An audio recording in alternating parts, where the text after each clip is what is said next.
Bismillahirrahmanirrahim. Alhamdulillahi rabbil alamin. Allahumma salli wa sallim ala sayyidina Muhammadin miftahi babi rahmatillah adada ma fi ilmillah salatan wa salaman daimain bidawami mulkillah wa ala alihi wa sahbihi. Allahumma salli ala sayyidina Muhammadin salatan taftahu biha lana futuhal arifin wa tufaqihuna biha fid din wa ala alihi wa sahbihi. Assalamu alaikum warahmatullahi wabarakatuh. Alhamdulillah, setelah sholat isya sampai saat ini kita bisa berkumpul bersama, berzikir, berdoa, mencari ilmu. Ini adalah nikmat yang agung dari Allah Subhanahu wa ta'ala. Kalau nikmat itu disyukuri, syukur itu diantaranya hatinya merasa senang bisa seperti ini, maka pasti ditambah lagi oleh Allah nikmat demi nikmat. Kalau kita syukur. Nah, kalau kita bisa mensyukuri yang seperti ini, nanti akan dikasih yang lebih dari seperti ini. Hati akan merasa nikmat, merasa nyaman, merasa tenang, dan akhirat itu akan tampak di hadapan mata.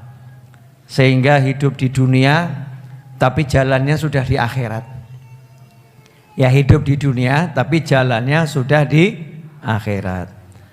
Ada orang-orang yang hidup di dunia tapi jalannya ini jalan dunia. Ya, hidupnya di dunia, jalannya jalan dunia. Sementara kita hidup di dunia ini jalannya sebetulnya jalan ke akhirat. Maksudnya bagaimana? Kita jalan ke akhirat itu karena dunia ini cuman salah satu tempat yang kita lalui dalam perjalanan ke akhirat. Betul tak betul? Jadi dunia itu tujuan atau perjalanan? Perjalanan yang panjang atau singkat? Singkat. Jadi bagusnya kita mempercepat atau memperlambat? Nah, ini udah jawaban yang percepat, memperlambat kok urusannya mati ya. Yang dipikir langsung mati. Nah, saya nggak bahas hidup atau mati. Tapi kita kalau pengen betul-betul sampai ke surga, ya di dunia ini sudah harus jalan ke surga. Insya Allah kalau di dunia udah jalannya ke surga, ya nyampe. Masuk tol Solo, mau ke Jakarta, beloknya ke kiri, ke arah barat, ya insya Allah nyampe. Tapi masuk tol Solo mau ke Jakarta, beloknya kanan, ke arah Surabaya, ya insya Allah nyampe. Cuman mampir mungkin sampai Surabaya, lanjut Bondowoso ya, mungkin nyebrang laut ke Bali ya, nantinya nyampe. Ya naudzubillah min dzalik, kalau kita tujuan surga, nyampenya lewat neraka dulu. Allahumma ajirna minan nar. Mudah-mudahan semuanya selamat. Nah, malam hari ini insya Allah kita semua akan belajar dengan berkat baginda Muhammad sallallahu alaihi wasallam.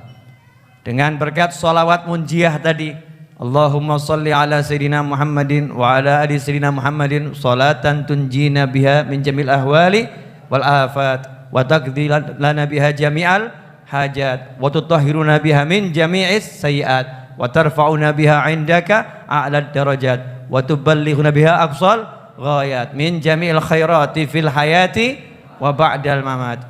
Dengan berkat salawat munjiah dan semua salawat yang ada, mudah-mudahan jalan kita ini dimudahkan oleh Allah Ta'ala menuju surganya Allah Subhanahu wa Ta'ala. Amin Allahumma amin. Kawan-kawan semua, sahabatku, pemirsa dimanapun antum berada, kita akan bahas bab yang paling penting dalam hidup setelah mengucapkan 2 kalimat syahadat. Mas Roni kelihatannya volumenya kekerasan dikit karena bengung-bengung ya, pantulannya. Yang mic saya ini coba cek. Tes. Kecilkan dikit coba. Tes. Ya. Nah, begini bagus. Lebih jelas sekarang? Tes. Treble-nya tambah dikit. Tes, cek. Bismillah. Oke. Udah jelas? Nah. Yang tadi jelas enggak? Jelas juga. Cuman yang ini mungkin lebih jelas. Tes, ding, koyo kodok aku. Kalau kodok kan begitu ya. Monggo diunjuk dulu kopinya. Nyantai saja, cari ilmu tuh jangan. Udah habis. Wah, tim jok cuman berhasil sekali episode. Episode ini kok saya nggak nampak ada tim jok ini ya. Ya mudah-mudahan nanti muncul tim jok. Coba mic-nya yang itu. Tes 1 2. Nah, ini lebih jelas. Yang ini oke. Yang ini nah, setelannya nggak sama. Tes. Saya pakai mic-nya yang ini aja dulu. Padahal ini mic mahal sekali nih. Cuman yang nyetel nggak cocok nyetel yang mahal-mahal. Nah, ya. Lanjut ya. Jangan dirubah-rubah lagi Mas Roni. Yang tadi sudah oke. Kita pada malam hari ini akan belajar tentang sholat. Ya, tentang sholat. Saya malam hari ini tidak akan menjelaskan rukunnya sholat, yang membatalkan sholat, tidak. Nanti itu pelan-pelan. Cuman saya ingin menyadarkan diri saya, syukur-syukur kalau saya belajar sadar, yang ikut sadar banyak. Ya, alhamdulillah. Bahwasanya dalam hidup ini yang terpenting adalah sholat. Yang terpenting adalah sholat. Setelah mengucapkan 2 kalimat syahadat, yang paling penting adalah sholat. Hanya saja dewasa ini saya sedih. Saya sedih. Kalau yang lain gak ikut sedih gak apa-apa. Karena sedih jangan ngajak. Kalau bahagia ayo ajak. Sedihnya apa? Karena tidak sedikit saat ini yang menjadi perbincangan di medsos. Perbincangan di medsos itu kalam fadhi. Kalau dalam bahasa Arabnya itu. Ucapan yang gak ada manfaatnya buat nanti kehidupan akhirat kita. Ucapan-ucapan yang gak akan menyelamatkan kita nanti di akhirat. Dan ucapan-ucapan yang sering membuat kita celaka di dunia sebelum celaka di akhirat. Na'udzubillah min dzalik. Ngobrolkan orang, ngurusin orang, cari-cari kurangnya orang. Sehingga saya ini jarang mendengar, mungkin antum juga merasakan yang sama, ajakan sholat kecuali adzannya muadzin. Hayya 'alas sholah, muadzin. Betul ya? Tapi yang kita lihat di medsos-medsos, entah itu di YouTube atau di WhatsApp atau di Facebook, banyak sekali ajakan-ajakan itu yang viral-viral itu dari kita-kita umat Islam. Saya nggak ngomong yang lain ya, dari kita-kita umat Islam, bukan ajakan sholat. Ya, bukan ajakan sholat. Kita lebih suka ngurus yang lain. Sementara kalau nanti ditanya sama anaknya, mohon maaf nih, di sini coba yang punya anak angkat tangan, ngaku wong dulu ya. Ya, ada yang angkat tangan loh, Bib, itu setahu saya belum menikah ya, kamu nggak tahu berarti. Ya. Yang punya anak ini, tiba-tiba anaknya habis sholat Isya bawa kertas, ya. Kemudian nanya sama bapaknya, ayah ini ada PR, pekerjaan rumah. Apa tuh? Home apa? Sopo ki istilah ngono ya. Zaman sekarang daripada saya salah ngomong lebih baik gak usah ngomong itu. Ada PR ini. Apa PR-nya nak? Sini sama bapak. Gaya bapaknya. Ini ayah, mudah soalnya. Apa soalnya?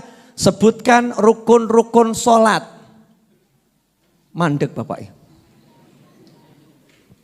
Ayah, apa ayah? Sebentar. Set Google dulu. Masya Allah. Ditanya rukun-rukun sholat, bapaknya nanya sama Google. Kata anaknya, bapak enggak tahu. Enggak, bukan enggak tahu bapak, cuman belum ngerti. Padahal bapaknya sholat ini. Akhirnya anaknya enggak sabar nanya sama ibunya, Bu, ini ada PR, suruh nyebutkan rukun-rukun sholat. Kata ibunya, sana nanya sama bapakmu, gitu aja enggak paham. Lah ibu, sama. Ayah dan ibunya rukun sholat nanya sama Google. Pertanyaan nomor 2. Anak SD nih. Kelas 1, kelas 2 SD. Ayah, ibu, iya. Ini soal nomor 2 lebih mudah lagi. Apa nak? Sebutkan hal-hal yang membatalkan sholat. Kata ayahnya, gampang. Kenapa? Tanya sama Google. Tanya sama Google. Bisa kita bayangkan ketika orang tua yang sudah punya anak kelas 1 SD, kelas 2 SD tidak pernah menjelaskan kepada anaknya rukun-rukun sholat, tidak pernah menjelaskan kepada anaknya yang membatalkan sholat, tidak pernah menjelaskan kepada anaknya rukun-rukun wudhu, tidak pernah menjelaskan kepada anaknya hal-hal yang membatalkan wudhu. Ngeri itu. Karena kita itu sebagai muslim kalau punya anak, tanggung jawab nomor 1 adalah setelah ngajarin syahadat, ngajarin sholat. Enggak suruh ngajarin puasa nak, enggak. Enggak suruh ngajarin haji, enggak. Begitu Allahu Akbar, kanan. Hayya 'alas shalah, diadzanin telinga kanan. Artinya sejak lahir langsung diajari sholat. Kemudian diiqamatin telinga kiri. Nih udah masuk waktu sholat, sekarang masuk waktunya mulai sholat. Dengan iqamah, ayo sholat. Makanya muncul sabda Nabi Muhammad SAW, perintahkan anakmu sholat umur 7 tahun. Perintahkan sholat 7 tahun. Berarti 7 tahun sudah bisa sholat atau belum? Sudah. 7 tahun sudah bisa sholat. Bagaimana enggak bisa sholat? Lawang dari lahir sudah diajarin sholat. Kalau dari lahir sampai umur 7 tahun orang tuanya ngajarin sholat, anaknya enggak bisa sholat. Ini kira-kira yang pinter yang mana? Itu ada 2 kemungkinannya. Kemungkinannya bapak ibunya terlampau pinter sehingga anaknya 7 tahun diajari nggak bisa. Atau anaknya yang terlampau cerdas sehingga 7 tahun nggak bisa belajar sholat. Jadi kursus sholat 7 tahun nggak beres-beres. Lah ini yang aneh, kita sampai punya anak belum paham rukunnya sholat. Sampai punya anak belum paham yang membatalkan sholat. Berarti sholatnya tidak pernah paham sah atau tidak sah. Berarti sholatnya selama ini enggak pernah paham. Sholatnya ini sesuai dengan aturan atau tidak. Jadi cuman sholat.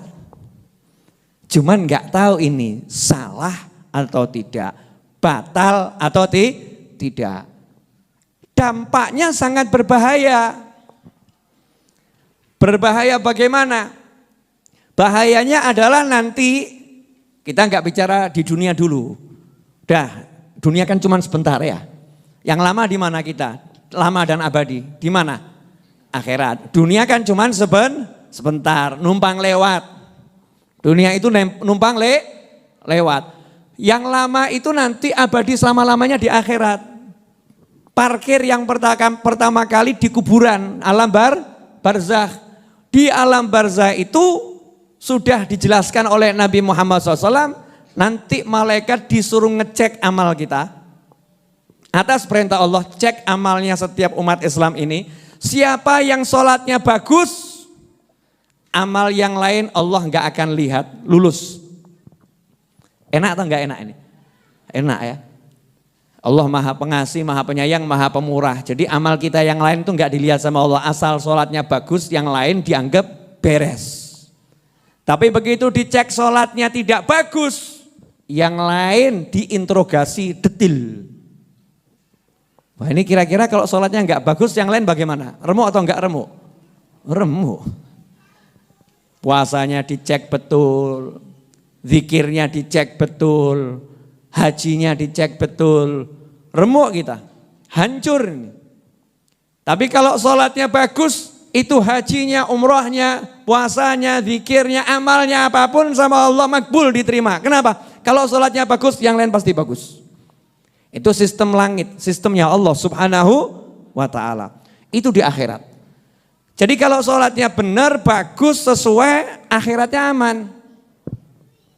Kalau begitu dalam hidup ini paling penting kita mengamankan apa dulu? Mengamankan sholat kita. Berarti seharusnya ilmu yang paling serius kita pelajari ilmu apa? Ilmu sholat. Ini hidupku, ini matiku, ini suksesku, ini bahagiaku, ini kemenanganku. Ini keuntunganku, ini keselamatanku. Hayya 'alal falah. Panggilannya azan kan begitu. Ayo sholat, ayo ambil kesuksesan. Ayo ambil kesuksesan. Hayya 'alal falah. Hayya 'alal falah. Jangan kemudian merenung, waduh itu saya banget itu Bib. Gak ngerti rukun-rukun sholat itu saya banget. Gak apa-apa. Kalau malam hari ini ikut sadar bareng saya, kan saya udah ngomong tadi, saya mau nyadarkan diri saya sendiri. Kalau ikut sadar bareng saya, alhamdulillah. Pulang dari sini nanti kita belajar lagi, apa itu rukun-rukun sholat, apa itu yang membatalkan sholat, apa itu rukun-rukun wudhu, apa itu yang membatalkan wudhu.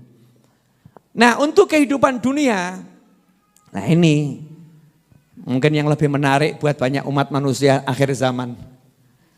Jadi buat umat manusia akhir zaman itu kehidupan dunia lebih menarik daripada kehidupan akhirat. Pria-pria tampan yang tambah umur wajahnya semakin rusak. Wanita-wanita cantik yang tambah umur wajahnya semakin gak jelas. Itu lebih menarik buat manusia daripada bidadari yang jelas kecantikannya gak akan pudar dan akan semakin bersinar. Oh coba batin, wah kalimatnya kok indah. Ngerembuk bidadari mas. Kecantikan bidadari nggak akan pernah pudar tetapi akan semakin bersinar. Jadi kalau bidadari yang semakin bersinar, surga yang luasnya tiada tara, yang indahnya tak terkira oleh pikiran manusia, itu kalah menarik dengan dunia yang ada di hadapanmu. Ya berarti kita ciri-ciri manusia yang super titik. Silahkan diisi sendiri. Tapi faktanya memang begitu. Faktanya ini saat ini kita kalau bahas dunia menarik, tolong jawab jujur. Wah, kita makomnya masih makom begini ya jujur apa adanya saja ya.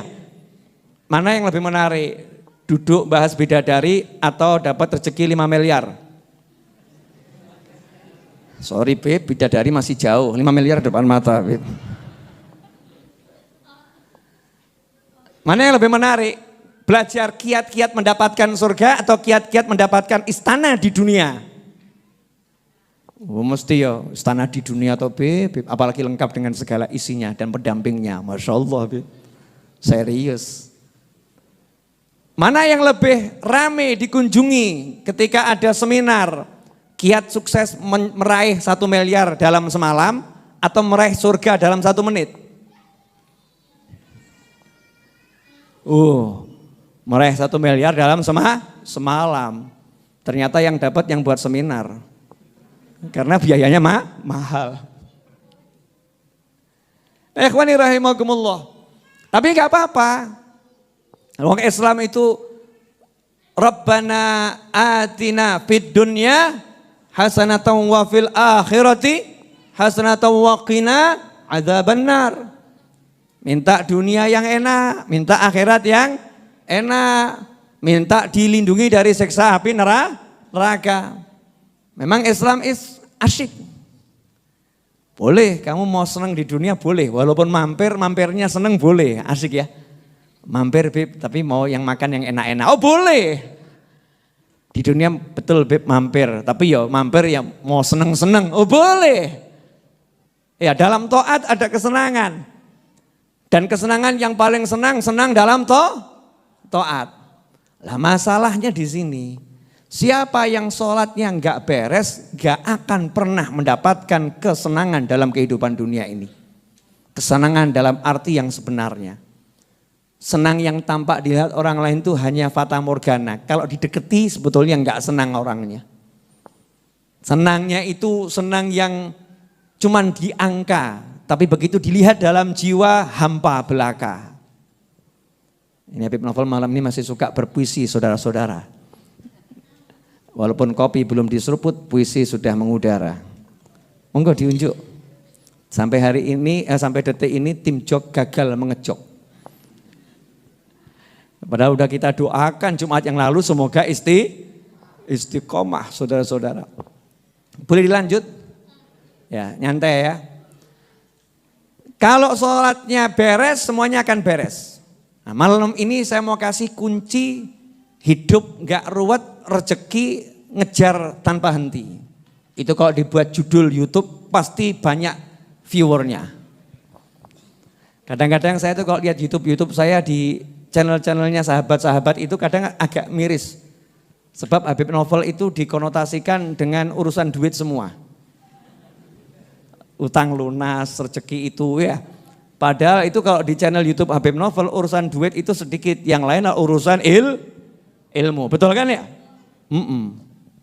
Tapi ya nggak apa-apa, alhamdulillah. Ternyata banyak orang pusing sama duit, lihat video itu pusingnya hilang. Akhirnya cari YouTube Habib Novel, setelah ketemu channel YouTube Habib Novel nggak cari duit lagi, yang dicari Habib Novelnya. Masya Allah.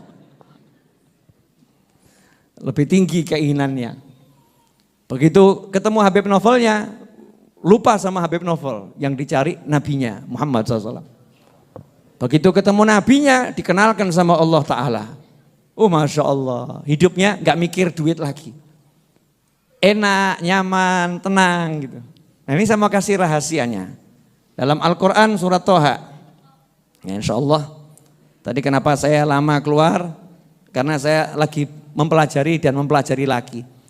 Jadi walaupun keluarnya agak banyak terlambat, tapi insya Allah yang akan saya sampaikan ini bisa terus ada selama berabad-abad.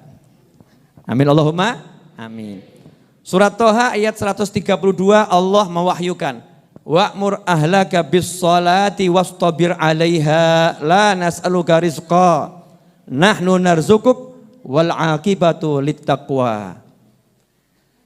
Ingat ya, ini yang ngomong bukan manusia. Ini yang ngomong bukan Rasul utusan Allah. Tapi yang ngomong langsung Allah Subhanahu wa ta'ala, Tuhanmu. Yang ngomong langsung penciptamu. Yang ngomong langsung yang membuat kamu. Yang ngomong langsung yang menghidupkanmu. Yang ngomong yang mematikanmu. Yang ngomong yang menguasai dirimu, yang ngomong yang memilikimu, yaitu Allah Azza wa Jal. Yang ngomong adalah Allah. Jadi gak mungkin omongan ini salah, gak mungkin omongan ini keliru, gak mungkin omongan ini teori. Ini bukan teori tapi informasi pasti. Begitu cara kita menerima wahyu. Beda dengan slogan-slogan di dunia maya itu kebanyakan kan teori atau kata-kata manis yang belum terbukti. Tapi kalau wahyu ilahi yang Allah turunkan kepada baginda Muhammad SAW untuk kita semua adalah informasi pasti. Dari siapa? Dari Tuhan kita, pencipta kita, yang membuat kita ada dari tiada, Allah Azza wa Jalla. Allah memerintahkan kepada Nabi Muhammad SAW, Ayat ini turun pada baginda Muhammad SAW. Tapi berlaku untuk seluruh umatnya. Rasulullah SAW, alhamdulillah Mas Dayat akhirnya datang saudara-saudara. Begitu ngomong wa'mur ahlaka bisolah, langsung kopi datang. Itulah bukti ya, bukti bahwasannya ayat ini menarik rezeki dengan cepat. Betul. Dari tadi saya ngomong macam-macam gak keluar-keluar. Begitu ngutip ayat ini, Allah bilang, kami gak minta rezeki dari kamu, kami yang beri rezeki kamu, langsung kopinya datang. Bukti apa lagi yang kamu inginkan? Ini kan fakta nyata di Majelis Ar-Raudhah. Nah, boleh monggo diunjuk, sabar, minum kopi dulu. Ngaji itu ya jangan tegang-tegang, santai. Insya Allah nanti bisa manfaat dunia akhirah, amin.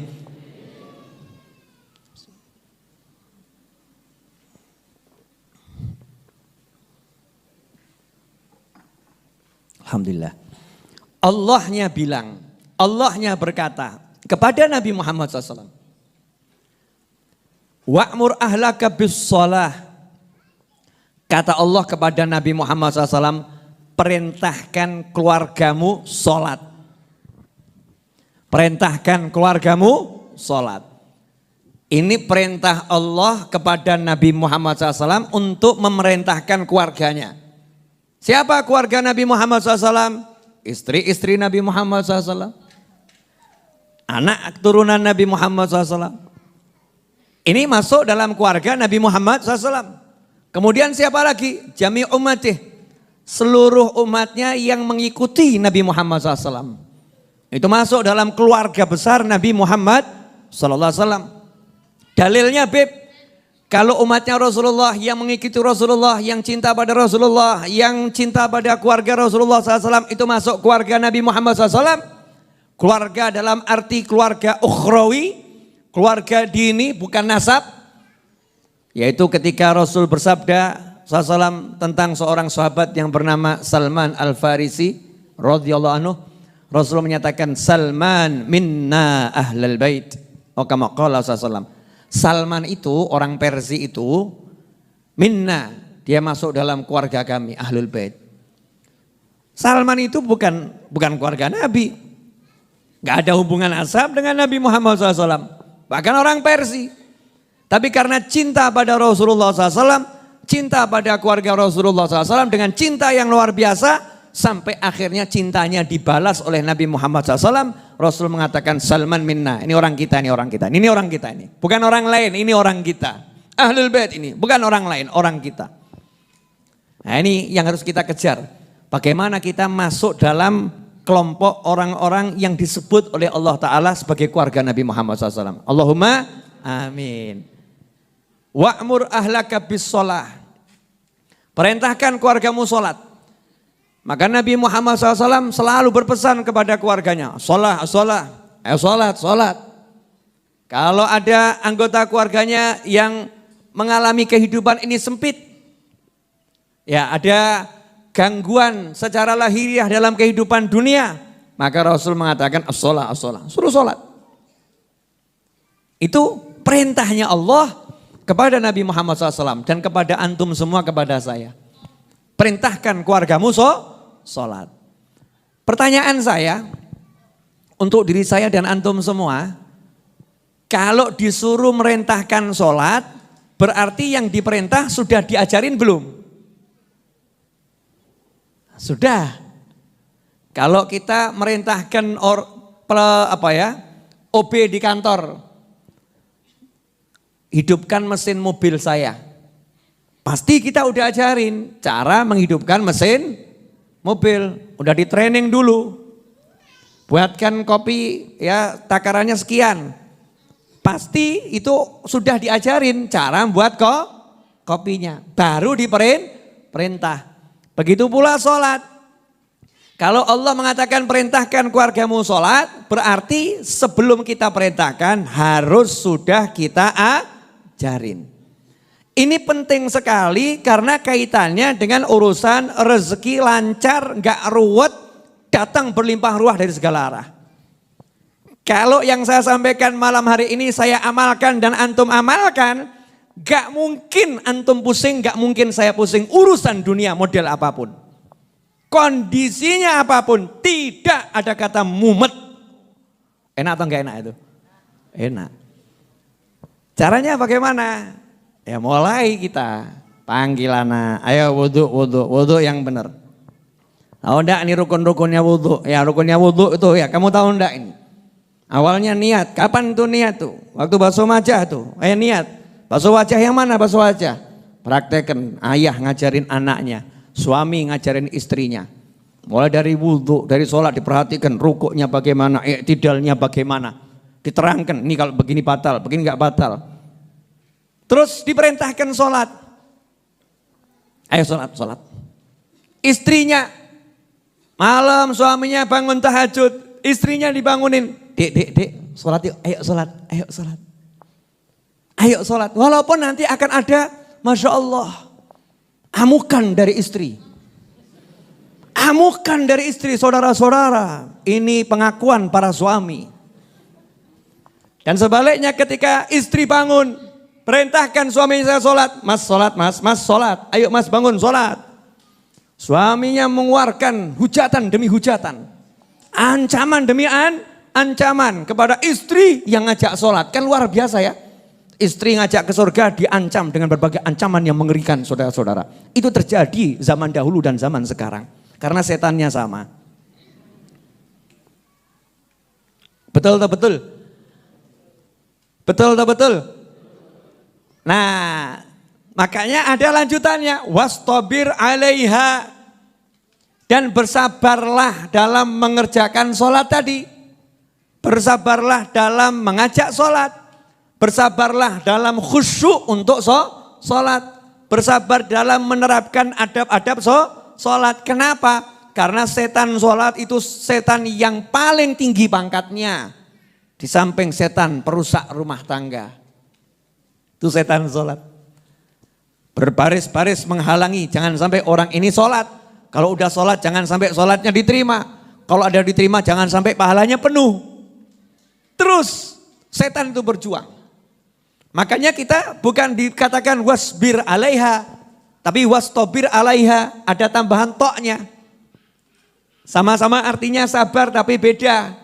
Kalau wastabir 'alaiha ini kamu harus berjuang untuk bisa sabar. Kalau wasbir ya udah terima sabar deh, sabar. Itu namanya sabar. Kalau wastabir 'alaiha, kamu harus berjuang untuk sabar. Karena ini urusan sholat. Ya urusan sholat. Sabar untuk cari jamaah. Sholat sendiri sama dengan tidak sholat. Kewajiban gugur, tapi pahala cuma satu. Sama dengan tidak sholat. Kalau mau pahalanya besar jamaah. Jamaahnya adanya cuma istri. Istri belum sholat isya, tapi sudah tidur. Pertanyaan saya, bangunin istri yang udah tidur belum sholat isya untuk diajak berjamaah sholat isya. Kira-kira perang atau enggak perang? Oh ini pengalaman semua. Perang atau enggak perang? Perang. Bentar lagi. Sampai enggak ada kata lagi. Karena kedua-duanya akhirnya tidur. Dan akhirnya setannya menang. Dua-duanya akhirnya enggak sholat isya. Bangun-bangun jam 8 pagi. Ya kamu sih enggak bangunin dari mana gitu ya. Insyaallah. Wastabir 'alaiha, bersabarlah. Bangunin suami, bangunin istri untuk sholat. Cacian, makian, ekspresi wajah yang enggak enak, semburan kalimat. Itu semua setan yang lagi nempel. Wastabir 'alaiha. Sabar dalam mengerjakan sholat berjamaah. Tunggu, ayo berjamaah. Bersabarlah. Sempurnakan. Ya, rukuknya ya jangan tergesa-gesa. Sujudnya yang benar sujudnya. Baca Al-Fatihahnya pelan-pelan tartil. Jangan tergesa-gesa, yang sabar. Sabar betul dalam melaksanakan sholat, khusyuk untuk sholat. Dan lain sebagainya. Wastabir 'alaiha. Hasilnya apa ini? Ini loh yang penting. Kalau kita sudah mengamalkan semua itu, ya kalau kita sudah mengamalkan semua itu hasilnya adalah la nas'aluka rizqa. Ini tafsirnya banyak. Kalau diterjemahkan di sini, kami tidak meminta rezeki kepadamu. Sejak kapan Allah minta rezeki kepada Nabi Muhammad SAW? Maksudnya apa ini? Makanya kita nggak boleh membaca Al-Quran dari terjemahannya. Karena bisa artinya beda 180 derajat. Terjemahan, tapi bukan itu maknanya.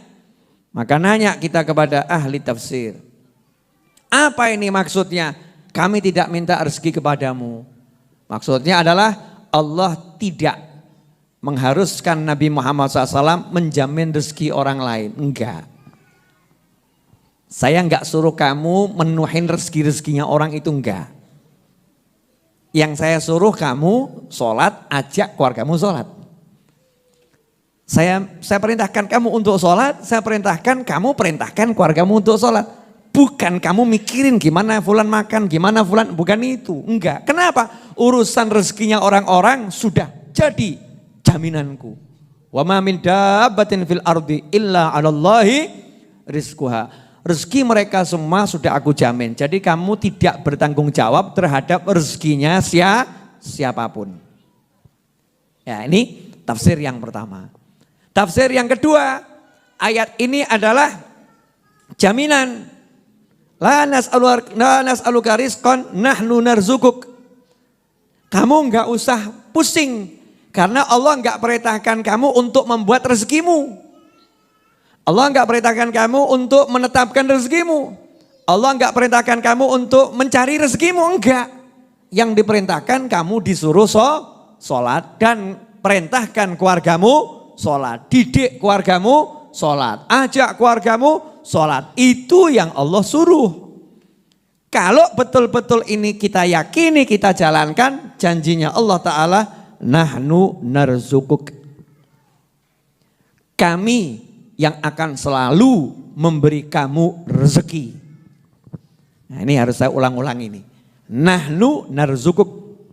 Kami, kata Allah, yang akan selalu memberimu rezeki. Kami akan selalu memberimu rezeki. Pertanyaan saya, kalau Allah bilang kami akan selalu memberimu rezeki, berarti yang menerima pernah enggak putus rezeki? Enggak. Kami akan beri rezeki, don't worry about it. Betul Inggrisnya? Ya, ojo odi, ojo ragu, ojo bingung. Ya, jangan resah, jangan gelisah. Urusan rezekimu kami yang akan memberi. Pertanyaan saya, lah kalau Tuhan kita sudah ngomong kami yang akan memberimu rezeki, seharusnya hati kita tentrem atau enggak tentrem? Tentrem atau enggak tentrem? Tenang atau enggak tenang? Lah kenapa selama ini kok hidup kita enggak tenang? Dan tidak tenangnya gara-gara urusan ngaku.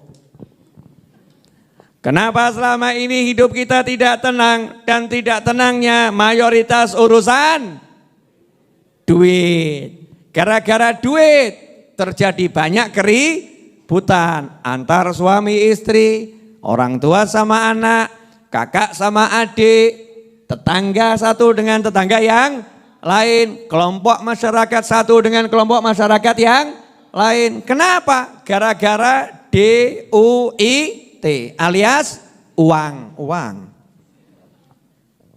Kira-kira uang, rezeki. Gak tenang hatinya. Kalau hatinya tenang, selesai. Rezekinya gak akan putus. Kalau hatinya gak tenang, rezekinya akan ruwet. Kenapa? Karena tidak tenang. Rezeki berarti tidak percaya kepada yang memberi rezeki. Berarti meragukan yang memberi rezeki. Lah kok Allah diragukan, ya marah Allahnya. Kamu kok gak percaya sama saya, kamu ragu sama saya. Wong saya suruh yang mudah kok. Saya mau nanya, ya Allah, ya ahlal akal. Hei orang-orang yang punya akal. Saya ngomong sama diri saya sendiri ya. Hei orang-orang yang punya akal. Apakah sholat itu berat untukmu? 5 menit, 4 menit, 3 menit. Apakah berat untukmu? Dijamin kalau yang 5 menit ini kamu sungguh-sungguh kamu buat yang terbaik, dirimu, anakmu, pasangan hidupmu, keluargamu, kami akan beri engkau rezeki. Gampang tuh ya. Gak usah kakek ruwet kursus cara golek duit akeh. Gak perlu kursus cara kiat sukses jadi orang kaya. Gak perlu kursus metode menjual dengan cepat. Gak perlu kursus pemasaran akhir abad. Gak perlu kursus A sampai Z. Kursus sholat. Ini kok lihat saya gak enak semua, kenapa nih? Karena sudah jarang tuh orang bahas sholat. Betul tak betul? Di khutbah Jumat sering dengar ajakan sholat. Ya, mesti dengar tuh ya muadzin tuh ya. Khotib kan gak akan khutbah sebelum muadzin mengumandangkan adzan. Betul ya? Sebetulnya dengar tapi dari muadzin, dari khotibnya jarang. Karena kadang-kadang khotib mau nyampaikan bab sholat ini jamaahnya kadang ya keterlaluan. Alah yai Habib, Ustadz, pelajaran SD kok khutbah Jumat. Khutbah Jumat kok bahas rukun sholat, itu kan pelajaran SD. Kayaknya kita ini gak bisa sholat. Masya Allah, jamaah kurang ajar ini. Oh, Nabi Muhammad SAW itu yang diajarkan yang bahas sholat. Ilmu yang paling tinggi ilmu sholat. Makanya sampai nabinya dibawa ke tempat yang paling tinggi, Sidratul Muntaha, untuk terima sholat. Terima sholat gak boleh di arut tempat yang rendah. Terima sholat itu di tempat yang paling tinggi, Sidratul Muntaha. Malaikat Jibril gak boleh ikut-ikut. Kenapa? Gak level. Ini urusan sholat. Harus langsung Nabi Muhammad SAW dan di tempat yang paling tinggi untuk menunjukkan kemuliaan yang berbicara dan yang diajak bicara. Kok wajah-wajah tegang kenapa? Tenang. Masih ada 10-15 menit lagi selesai insya Allah. Boleh toh? Iya, saya sudah bicara 43 menit. Enggak terasa? Ya keterlaluan enggak terasa. Ini sudah gembrobios, bengak-bengok, teriak-teriak, ya halal ukul, gak kerasa. Nah ikhwani rahimakumullah. Dan tidak cukup nahnu narzukuk. Menariknya Allah gak cukup ngomong, padahal gitu udah cukup luar biasa ya. Sama Allah masih ditambahi, wal aqibatu littaqwa. The happy ending, wal aqibatu itu happy ending. Apa happy ending itu bahasa Indonesianya apa? Saya agak enggak dong bahasa Indonesianya happy ending. Apa? Gaya, Habib gaya. Apa itu? Akhir yang bahagia. Ketahuan. Pemenangnya. Ya. Pada akhirnya pemenangnya adalah orang-orang yang bertakwa. Jadi orang yang mendirikan sholat, ngajak keluarganya sholat, rezekinya beres, kena urusan model apapun, diruwet-ruweti model apapun, diinjak-injak model apapun, enggak usah kebanyakan komentar, sholat, pemenangnya dia. Allah akan balikkan semua keadaan, tiba-tiba dia jadi pemenang. Asyik atau enggak asyik? Asyik. Jadi kalau kamu di kantor didolimi, enggak usah balas dolimi, podo wae. Kalau kamu dicaci maki, jangan balas mencaci maki. Apa bedanya kamu dengan dia? Kalau kamu dihina, kamu balas menghina. Lah apa bedanya dengan anjing? Bedanya apa? Anjing ketemu anjing, saling menyala. Mesti ngomong mirip Habibnya, pelanggaran.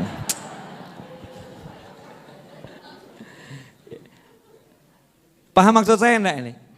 Jadi kalau ada yang mencaci kita, memaki kita, menghina kita, memfitnah kita, na'udzubillah min dzalik, istiqomah saja, perbaiki sholat.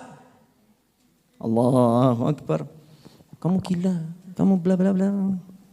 Sholatnya diperbaiki terus. Wah, sholatku kurang benar nih, banyak nyaci maki, berarti sholatku kurang baik. Introspeksi ke dalam. Wudhu saya kurang benar, diperbaiki sholatnya, jamaahnya, khusyuknya, perbaiki terus. Wal aqibatu littaqwa. Orang yang model begini nggak mungkin kalah, pasti menang. Di dunia menang, di akhirat menang. Kalau bahasa Jawanya lakon menang keri. Film aja tahu kok, lakon menang keri. Oh kamu ujuk-ujuk pengen menang, filmnya entek. Kalau lakon tuh menang di depan, filmnya selesai. Jadi kalau hidupmu nih kamu banyak mengalami yang gak enak-enak, kamu cukup senyum sama kawan-kawan, lakon menang keri. Lakon menang keri. Bahasa Indonesianya apa itu? Lakon menang keri itu kok di Indonesia kan apa? Hah? Lakon ki Indonesianya apa? Hah? Juara.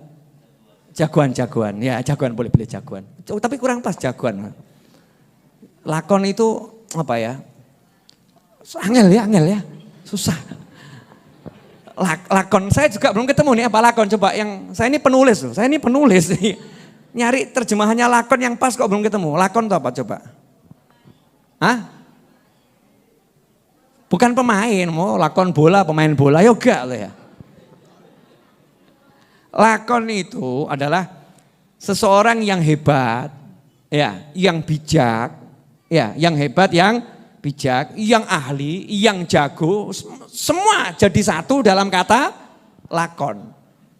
Nah, itu biasanya menangnya terakhir. Awal ya tampak kalah, dihina, dicaci, dimaki, diinjak-injak, difitnah, dibuang ya. Ujung-ujungnya menang.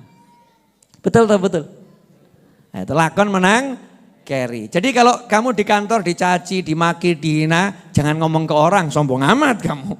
Ngomong sama diri sendiri, lakon menang keri. Ya Allahu Akbar. Allahu Akbar. Asyik. Itu nanti berubah kita. Wal aqibatu littaqwa. Jadi rumus sugih apa? Salat sing apik, selesai. Tapi ojo salat dhewe. Makane gak sugih, salate dhewe. Wa'mur ahlaka bisolah. Ajak keluargamu salat. Saya tuh masih ingat paman saya ngomong ke sepupu saya. Jadi paman saya ini dididik sama kakaknya. Kakaknya itu tangan besi kalau urusan sholat. Galaknya luar biasa. Kata paman saya nih, semoga Allah panjangkan umurnya dalam kesehatan, ketaatan. Karena ini tinggal satu-satunya paman saya, mudah-mudahan panjang umur yang panjang sekali. Amin. Fi ta'ah fi sihah. Itu ngomong ke sepupu saya. Saya ini dulu kalau tidak dididik sama ayahmu, wah enggak genah saya. Ayahmu dulu tuh kalau bangunkan saya sholat subuh, kalau enggak mau itu ngambil papan dikepruk aku. Dikepruk saya, ya loro, sakit. Tapi berkat ayahmu model begitu, sholat saya jadi genah. Kalau enggak tahu saya jadi apa itu. Bil makna kurang lebih seperti itu. Coba sekarang kalau ada suami gitu sama istrinya, laporkan. Ya kamu jangan begitu sama istrimu, enggak. Pakai cara-cara yang santun saja. Dik, yuk sholat 1 juta menanti. Wah, tangi, tak jamin tangi. Ngimpi apa asli? Ngimpi apa asli? Asli 1 juta. Catat pi, yo sholat tau sih, ngono ya. Utang, awas utang ngono ya. Pakai semua cara untuk ngajak istri sholat.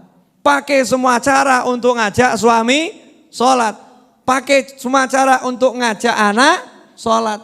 Karena memang orang zaman sekarang beda dengan orang zaman dulu.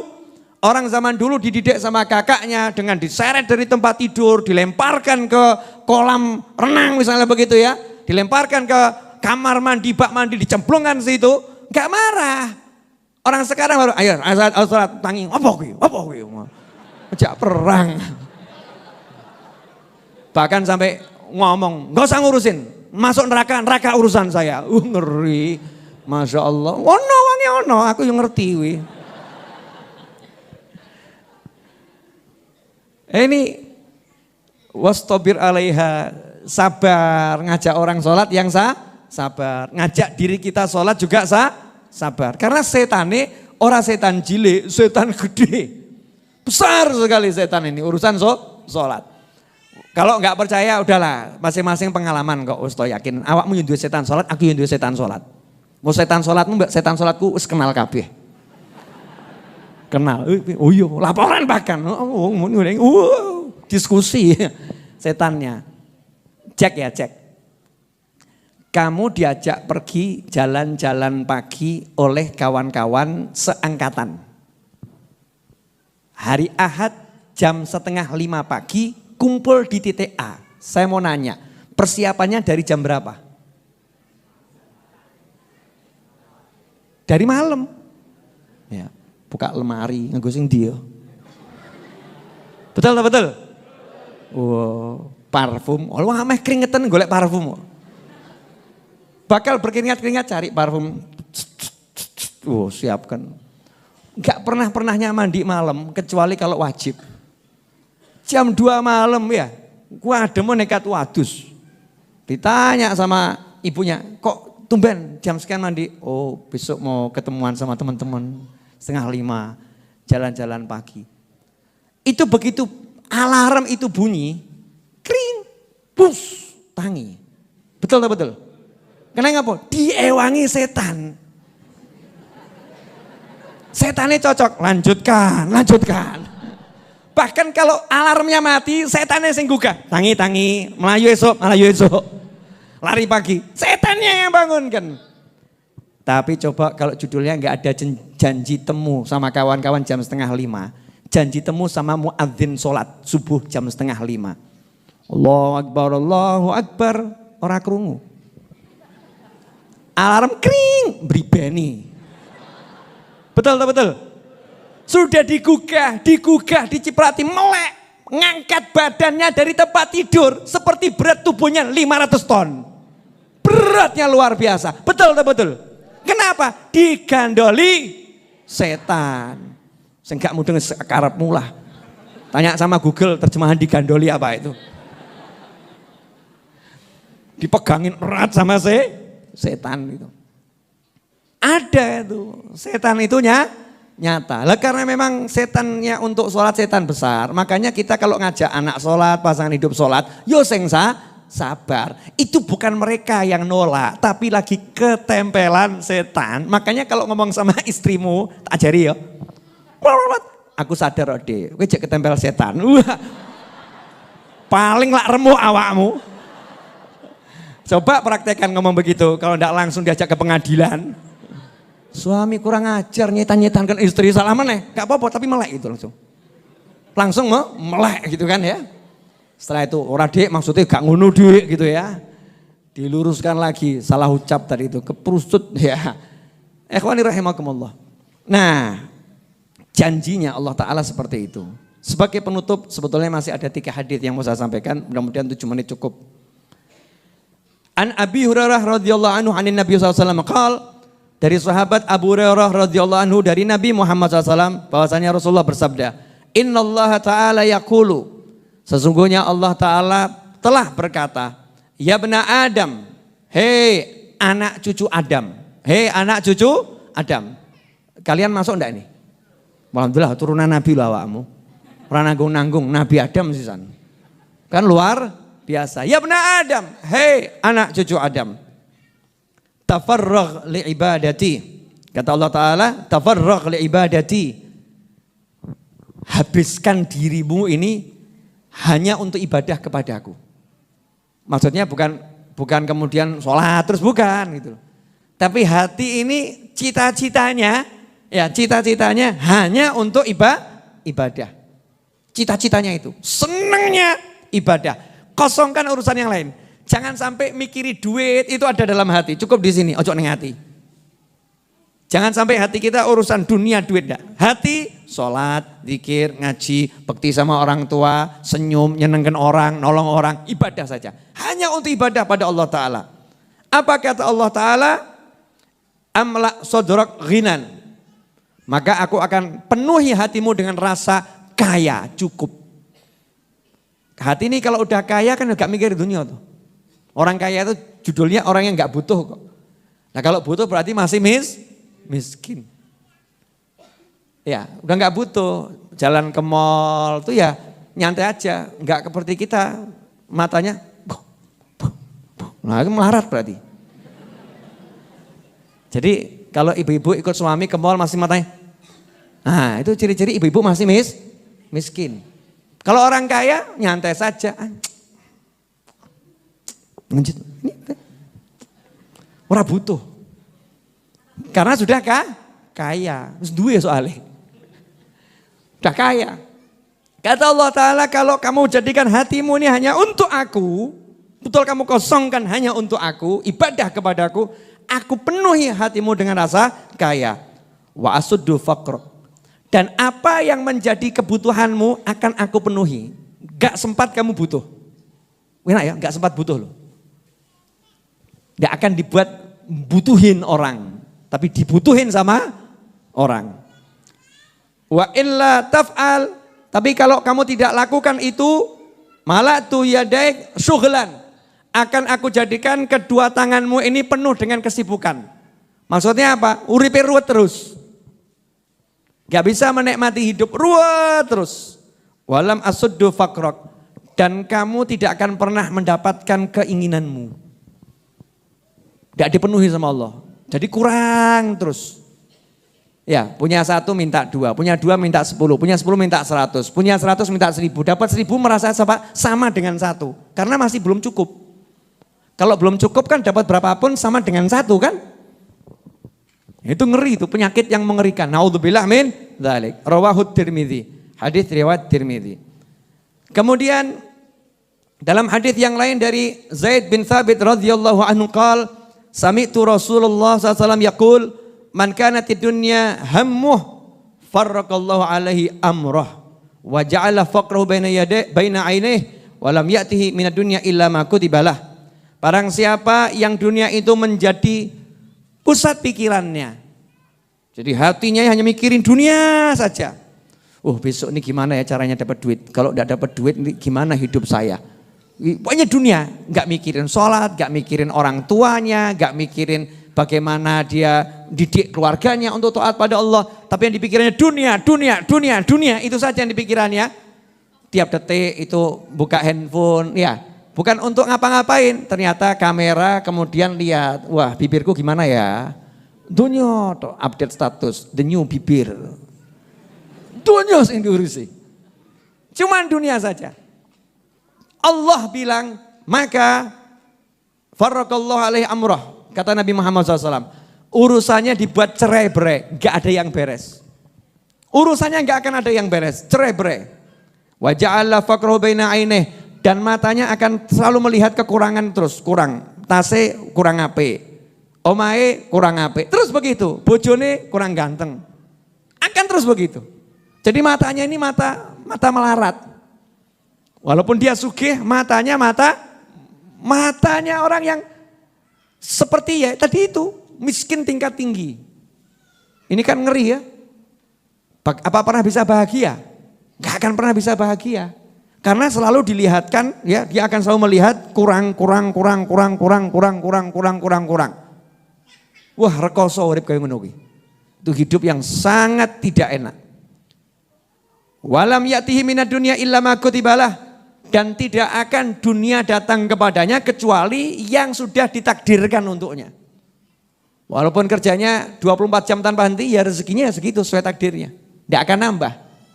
Tapi waman kanatil akhirah niyatuh. Siapa yang akhirat itu menjadi isi hatinya, niatannya.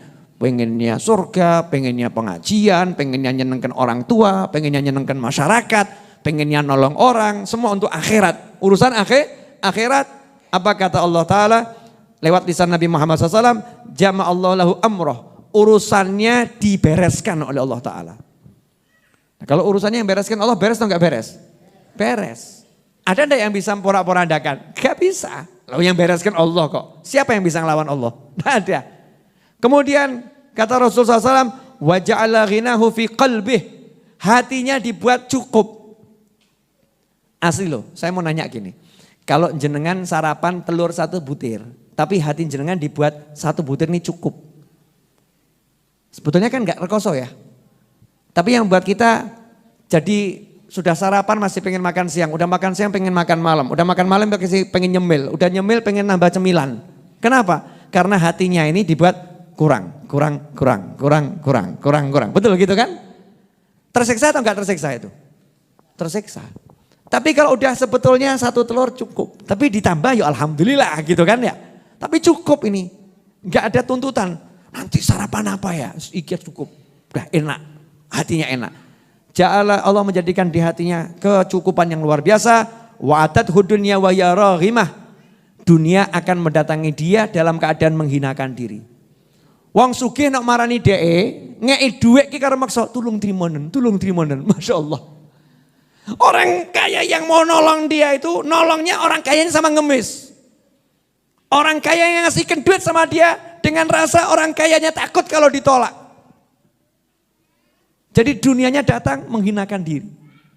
Gak perlu dia butuhin dunia, tapi dibutuhin sama dunia. Enak atau enggak enak? Enak. Ternyata resepnya apa? Gampang. Gak perlu teori ekonomi, gak perlu teori sukses. Resepnya toto hatimu, gak butuh dunia. Golek ono, cok salah lo ya. Jangan kemudian habis pulang dari pengajian kata Habib Novel, gak usah mikirin dunia. Udah di rumah tidur, sholat, ngaji, ngawur kamu. Bukan begitu. Cari, tapi nggak ada di hati, paham ya? Kerja karena kerja itu ibadah, hatinya nyantai saja, nyantai dunia, gak butuh, sementing kerja ibadah, sholat ibadah, zikir ibadah. Maka hidupnya itu nyantai. Nah itulah kenapa saya lihat ulama-ulama besar itu yang soleh-soleh itu, tak delok kok uripe penak kabeh ya. Makanya kadang-kadang ada orang kok mendefinisikan ulama harus hidup susah itu ya rada aneh. Tidak ada ulama hidup susah. Kalau kaya miskin itu bukan ukuran seneng ya, bukan ukuran seneng. Ada ulama rumahnya reot. Tapi kalau pergi kemana-mana diantarkan mobil Alphard terbaru. Sugih apa gak sugih? Sugih. Memang rumahnya reot, memang gak punya mobil. Tapi mobil menghampiri dia. Tolong yai pakai mobil saya, tolong yai pakai mobil saya. Pergi keluar kota mau bermalam di rumahnya siapa gitu. Sak kota marani, yai griya kula mawon yai griya kula mawon, yai griya kula. Semua nawari. Saya mau nanya, hidup begini enak atau enggak enak? Enak. Ora usah tuku omah duwe omah. Ora usah tuku mobil duwe mobil. Ora usah golek bojo digoleki. Yang jomblo-jomblo ini loh ya, pikiranmu aneh-aneh wae kok. Yang jomblo-jomblo itu enggak sibuk cari istri, dicari oleh istri. Aku siap menjadi istrinya, aku siap menjadi istrinya, aku siap menjadi istrinya. Enak atau enggak enak? Enak tinggal juting. Ora level, ora masuk. Kurang kelas. Gaya. Enggak bisa begitu kenapa? Karena enggak mikir dunia. Pikirannya bidadari swarga. Akhirat jannah gitu. Jadi dunianya ya ngesot ya, dunianya itu ora karu-karuan tuh, ngejar dia, merendahkan diri. Nah, sebetulnya nih konsep-konsep begini nih yang harus dipraktekkan dalam kehidupan sehari-hari. Sehingga dirinya nih pribadinya memang kenceng ya, pagi keluar ke pasar tapi hatinya itu orang butuh. Enak atau ya? Enak sekali itu. Ini konsep hati ya, bukan konsep fisik. Tapi kunci dari semua itu hayya 'alas shalah. Sholato. Ya sholato. Wa'mur ahlaka bis sholat. Perintahkan keluargamu sholat. Pun alhamdulillah ini sudah dari 3 hadis, 2 udah saya sampaikan. Hadis yang ketiga ya isinya sama dengan hadis kedua kurang lebih. Jazakumullah khairan, insyaallah berkah manfaat. Amin. Siap belajar sholat? Sudah pinter atau masih bodoh? Ya pinter ya bodoh. Nah, ngomong bodoh berarti sholatnya ya ora beres. Ngomong pinter ya sok sombong awake dhewe iki ya. Serba salah. Ya pinter ya bodoh kita ini. Pokoknya mau belajar terus. Ya belajar terus. Ulama-ulama besar enggak pernah berhenti belajar sholat, enggak pernah berhenti belajar wudu. Kanjeng Nabi Muhammad SAW tidak lelah mengajarkan sholat, tidak lelah mengajarkan wudu. Kok kita ini gaya seakan-akan sudah khatam ilmu sholat, khatam ilmu wudu, enggak mau bahas tiap hari. Jadikan itu pembahasan harian. Ya, insya Allah berkah manfaat. Sebagai penutup, pengumuman. Ya, pengumuman dari saya untuk kawan-kawan yang ingin berlangganan channel YouTube Habib Novel Al-Idrus, saya sudah buat di channel YouTube Habib Novel Al-Idrus itu ada langganan santri virtual. Jadi berlangganan video-video yang hanya bisa disaksikan oleh pelanggan. Nah, biaya langganannya Rp99.900 berlangsung selama 1 bulan. Jumlah video yang bisa ditonton yang khusus untuk pelanggan, yaitu sudah kami siapkan ratusan yang nanti insya Allah akan ditambah. Ya, ditambah terus. Insya Allah dalam seminggu itu banyak nambahnya. Ya, banyak nambahnya. Dalam berbagai tema, jadi bukan 1-2 tema, banyak sekali tema. Baik itu hadis, baik ayat-ayat Allah Ta'ala, baik nasihat para ulama, baik ilmu fikih, kejadian sehari-hari. Caranya berlangganan bagaimana? Kunjungi saja channel YouTube Habib Novel Al-Idrus. Nanti di situ ada tombol tulisannya gabung gitu ya. Klik gabung, ikuti petunjuknya. Pembayarannya menggunakan bisa potong pulsa, bisa GoPay ya. Itu nanti akan muncul sendiri di situ sesuai kebiasaan antum ketika belanja di dunia maya. Itu yang pertama. Kemudian yang kedua, kepada siapapun yang ingin membantu saya dalam mengelola Majelis Ar-Raudhah dan dalam gerak dakwah saya dan kegiatan-kegiatan saya, mulai hari ini saya satukan semua rekening saya ke satu rekening. Ya, ke satu rekening yaitu BSI. Ke rekening BSI, Bank Syariah Indonesia. Dengan nomor rekening 7730040077. 7730040077. Nah, yang mau ikut andil transfer saja ke nomor rekening itu. Karena saya pengen biar lebih barokah. Sekian lama sudah saya kasih nomor rekening yang macam-macam untuk memudahkan orang yang punya nomor rekening sesuai banknya tadi ya. Tapi sekarang udah ada BSI, udah ada BSI. Saya pengen mendukung BSI menjadi bank syariah yang terbesar di dunia.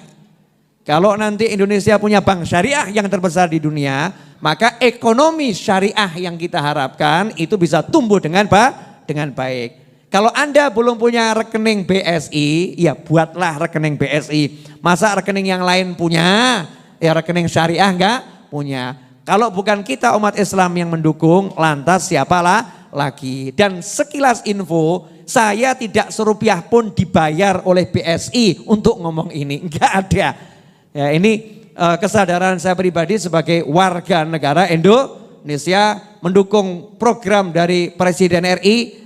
Pengen Indonesia menjadi bangsa dengan ekonomi syariah yang besar, bangsa yang produk halalnya terbesar, menjadi pusat halal dunia, maka saya pengen gitu. BSI ini menjadi besar dan antum semua nanti juga menjadi nasabah yang bersyariat. Silahkan transfer ke situ. Beb, saya mau transfer ke rekening yang lama bisa, masih saya siapkan, tapi tidak akan saya syiarkan. Ya, masih ada tapi tidak akan saya syiarkan. Sampai nanti semua sudah bergabung di sini, baru yang lain saya murni tiadakan. Bertahap ya, bertahap. Silahkan ke BSI. Nah, kemudian yang terakhir, insya Allah program santri virtual berikutnya itu nanti di bulan Januari. Karena pemerintah akan menghimbau agar di liburan Nataru itu dikurangi kegiatan-kegiatan yang bisa menimbulkan kepadatan, kekerumunan dan lain sebagainya. Santri virtual nanti saja di bulan Januari, insya Allah. Nah, bagaimana cara pendaftarannya? Tunggu saja di channel YouTube Habib Novel Al-Idrus. Nanti akan diumumkan kalau ada program santri virtual. Dan yang paling akhir, saya punya satu lagi program kajian Zoom. Ya, kajian Zoom. Bagaimana itu program kajian Zoom? Tidak akan saya jelaskan saat ini. Silahkan simak di channel YouTube Habib Novel Al-Idrus. Ya, biar apa? Biar kita semua biasa terkoordinasi ya, dengan baik. Jadi lihat channel YouTube-nya. Insya Allah semua informasi yang dibutuhkan akan saya tampilkan di sana untuk semua kawan-kawan, sahabat dan yang ingin belajar bareng, berjuang bareng, cari pahala bareng. Dan terakhir, jazakumullah khairan untuk semua yang sudah membantu kami dalam bentuk apapun. Mau doa, ya, mau bantu bersih-bersih, bantu ngasih uang, ngirim beras. Terima kasih kepada semua dermawan yang ngirim beras. Ya, saya dapat kiriman beras dari TNI, kiriman beras dari Polri, kiriman beras dari pesantren yang lain, gerak infak beras sodako, ya, dapat kiriman beras dari perorangan. Banyak yang ngirim beras dan beras itu alhamdulillah jadi santapan Jumat malam Sabtu dan santapan Ustadz Iis dan kawan-kawan.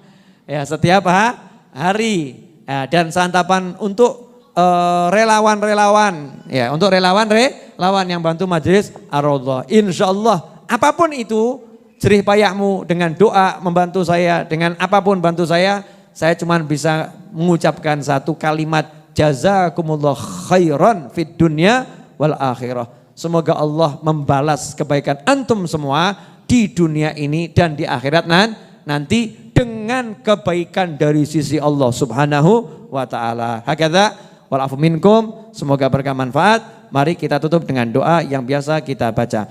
Allahumma shalli wa sallim ala sayyidina Muhammadin miftahi babi rahmatillah. عدد ما في علم الله صلاة وسلاما دائمين بدوام ملك الله وعلى آله وصحبه اللهم اجعل في طاعتك فرحي وسروري وفي مرضاتك جميع أموري اللهم يا عالم بحالاتي ومطلع على سرائري ونياتي اقضي جميع حاجاتي واغفر ذنوبي وسيئاتي وتجاوز عن خطيئاتي وزلاتي وتقبل جميع حسناتي وسامحني فيما مضى وما يأتي واكتبني في ديوان ساداتي واسلك بي سبيل نجاتي في حياتي ومماتي اللهم إني طامع في عطاك راغب في رضاك مستسلم لقضاك